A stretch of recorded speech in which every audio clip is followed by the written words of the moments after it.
Hello and welcome to 5-Minute Math. Today we are looking at the 8th grade concept of identifying functions.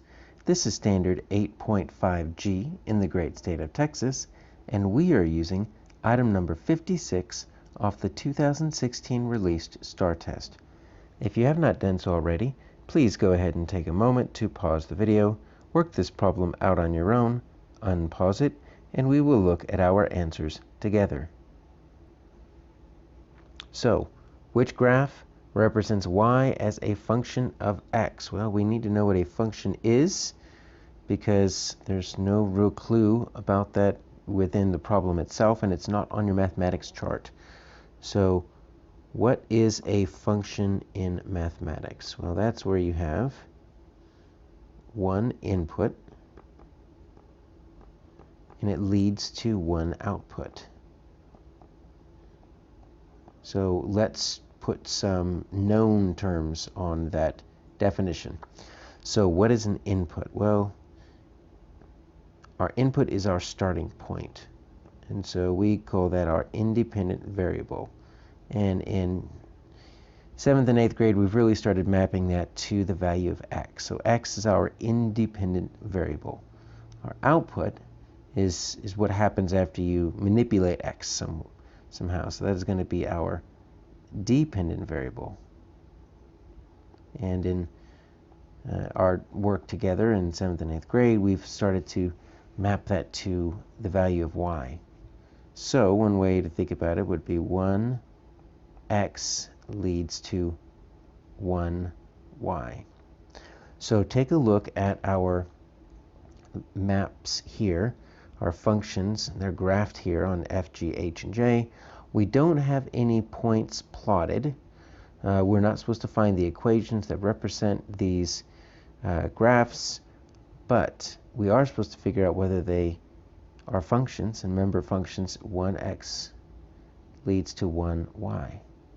So there is one way in which we can take a look at, let's take a look at f first as an example. We'll find f is not a function. There's an easy way to figure that out. And I see that f is not a function because remember, 1x needs to lead to 1y. So let's just say x is 0. Okay? So if x is 0, I'm just going to look right here on my y-axis. I've got let's just say these are counting by ones. I'm not sure what they are. So it looks like I've got a 0 and a y value of maybe 1.5, negative 1.5. But then I've also got this one right up here that's really close to a 2. It's like a 0, and it's a y value of, let's call that 1.95. So you see the problem?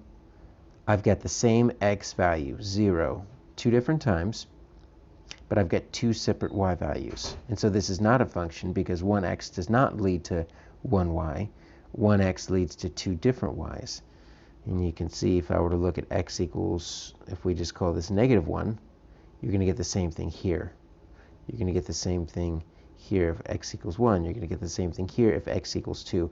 So you're looking to see, does 1x equal 1y? So not a function. G looks okay. I mean, it's very, very wavy. Not sure what type of equation would see that, but I don't necessarily see 2 different y values for a single x. If you see this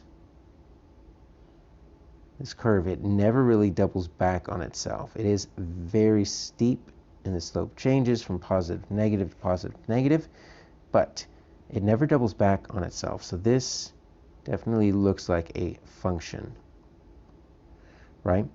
Because if we were to take, when we're looking at graphs, we usually take a very simple approach. We call it the vertical line test.